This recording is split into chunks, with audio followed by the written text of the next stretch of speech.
जय श्री कृष्णा। दोस्तों, भगवत भक्ति यूट्यूब चैनल में आप सभी का बहुत बहुत स्वागत है। दोस्तों, क्या आप जानते हैं भगवान शंकर ने अपने गले में मुंडमाला क्यों धारण की है और भगवान शंकर किसके मुंड को धारण किए हुए हैं? दोस्तों, एक बार यही प्रश्न पार्वती जी ने भोलेनाथ से किया था। उन्होंने कहा, हे वरदानी प्रभु, आप ये नरमुंडों की माला क्यों धारण किए हैं? नरमुंड की माला धारण करने का क्या प्रयोजन है और ये किसके काटे हुए शीश हैं? कृपा करके मुझे सारा वृत्तांत बताएं।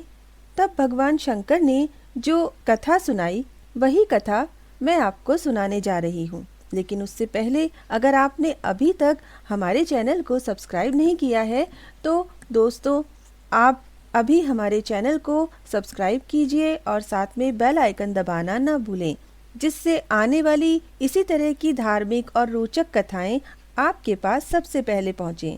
तो दोस्तों, भगवान शंकर बोले, हे पार्वती, यह सारे मुंड जिनको मैं धारण किए हुए हूँ वो तुम्हारे ही सिर हैं। यह सुनकर पार्वती जी को और अधिक आश्चर्य हुआ। वह कहने लगी, स्वामी, आप यह क्या कह रहे हैं? ये मुंड मेरे कैसे हो सकते हैं? मैं आपके सम्मुख जीवित अवस्था में खड़ी हूँ, तो फिर ये मुंड मेरे कैसे हो सकते हैं? पार्वती जी की बात सुनकर भगवान भोलेनाथ हंसकर बोले, हे प्रिय, यही तो रहस्य है। तुम्हारा जन्म बार बार होता है और हर बार तुम मेरी ही पत्नी बनती हो।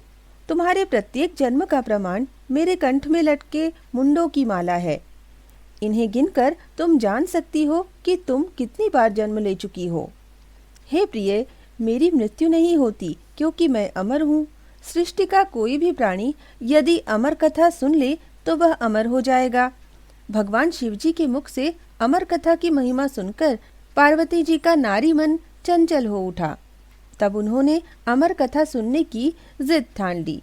अंततः श्री महादेव जी ने कहा, हे प्रिय, इस स्थान पर अमर कथा का वर्णन करना उचित नहीं है, क्योंकि जो भी प्राणी इस अमर कथा को सुन लेगा वही अमर हो जाएगा और फिर वह सारी सृष्टि में प्रचारित कर देगा। इस तरह सारी सृष्टि के लोग अमर हो जाएंगे और इस तरह सारी सृष्टि की कार्य प्रणाली अव्यवस्थित हो जाएगी।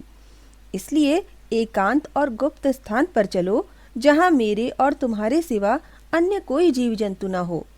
यह कहकर भगवान शिव जी अपनी अर्धांगिनी के साथ एक गुफा में गए और अपने त्रिशूल के तेज से सारे जीव जंतुओं को वहां से भगा दिया। उसके बाद उन्होंने कहा, मैं अमर कथा प्रारंभ कर रहा हूँ। तुम ध्यान पूर्वक सुनना और हुंकारा भरती रहना। यदि तुमने हुंकारा भरना बंद कर दिया तो मैं कथा बीच में ही रोक दूंगा। पार्वती जी ने कहा, ठीक है। उसके बाद श्री शिवजी ने अमर कथा प्रारंभ की। कुछ देर तक पार्वती जी हुंकारा भरती रहीं, किंतु थोड़ी देर बाद उन्हें नींद आ गई और वे सो गईं। तब वहां उपस्थित तोते का बच्चा हुंकारा भरने लगा। यह रहस्य शिवजी भी न जान सके और अमर कथा संपूर्ण करके पार्वती से बोले, अब उठो और यहाँ से चलते हैं। कथा पूर्ण हो गई। तब पार्वती जी ने कहा कि मैंने पूरी अमर कथा तो सुनी ही नहीं, मैं तो सो गई थी। तब शिवजी ने कहा कि हुंकारा कौन भर रहा था? शिवजी की बात सुनकर पार्वती जी कहने लगी, अवश्य कोई अन्य जीव होगा। यह सुनते ही शिवजी ने क्रोधित होकर जो हुंकारा भर रहा था उसे मारने के लिए त्रिशूल उठाया। तब वह तोते का बच्चा अपनी प्राण रक्षा के लिए भाग चला। उड़ता हुआ वह तीनों लोकों में भ्रमण करने लगा, किंतु शिवजी से उसके प्राण की रक्षा करने वाला कोई न मिला। आगे आगे तोते का बच्चा और पीछे पीछे त्रिशूल लिए शिवजी। अंत में वह तोते का बच्चा ऋषि व्यासदेव के घर जा पहुंचा। उसी समय व्यासदेव की पत्नी को जम्हाई आई। उनका मुंह खुलते ही वह तोते का बच्चा उनके मुंह में प्रविष्ट होकर उनके पेट में चला गया।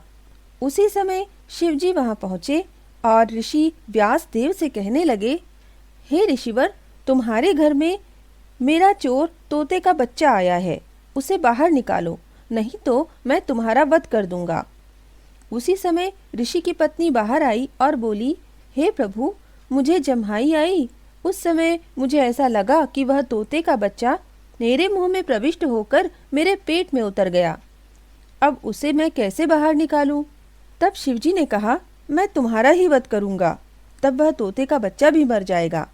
तब ऋषि व्यास देव जी ने उन्हें समझाते हुए कहा, हे प्रभु, नारी की हत्या करने से महान पाप लगता है।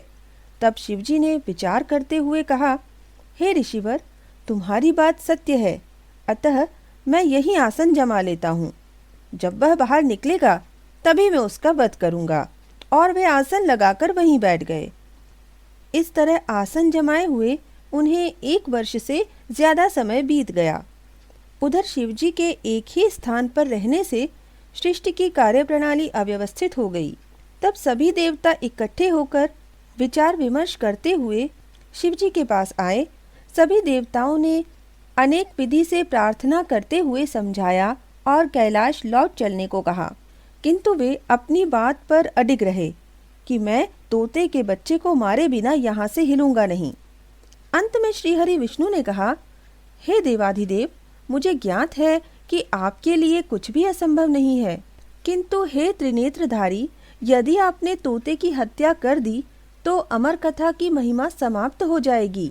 आपके मुख से उच्चारित अमर कथा को सुनकर वह अमर हो चुका है। विष्णु जी के वचन सत्य थे। भोलेनाथ ने विचार किया और वे गंभीर स्वर में बोले, हे श्रीहरि, अब मैं उस तोते के बच्चे को नहीं मारूंगा, लेकिन उसे देखूंगा अवश्य। उधर शिवजी के भय से तोते का बच्चा ऋषि व्यास देव जी की पत्नी के उदर से बाहर ही नहीं आ रहा था, जिससे ऋषि पत्नी की पीड़ा बढ़ती जा रही थी। सभी देवताओं ने उससे निवेदन भी किया। देवताओं की वाणी सुनकर वह गर्भ से बोला, हे पूजनीय देवगण, उमापति मेरा वध कर देंगे, इसी भय से मैं बाहर नहीं आ रहा हूँ। तब शिवजी ने कहा, अब तुम निर्भय होकर गर्भ से बाहर आओ, मैंने तुम्हें क्षमादान दिया। तब वह तोते का बच्चा शुकदेव जी के रूप में प्रकट हुआ। अमर कथा के प्रभाव से वह महान ज्ञानी हो चुका था। उसने सभी देवताओं को प्रणाम किया। तदुपरांत शिवजी सहित सभी देवता अपने अपने स्थान को चले गए।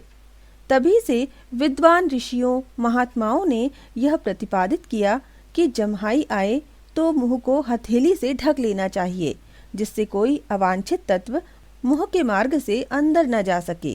तो दोस्तों, अगर आपको ये वीडियो पसंद आया तो आप इसे लाइक कीजिए और अपने दोस्तों रिश्तेदारों के साथ शेयर कीजिए। साथ में अगर आपने अभी तक हमारा चैनल सब्सक्राइब नहीं किया है तो हमारे चैनल को सब्सक्राइब ज़रूर कीजिए। ओम नमः शिवाय। जय श्री कृष्ण।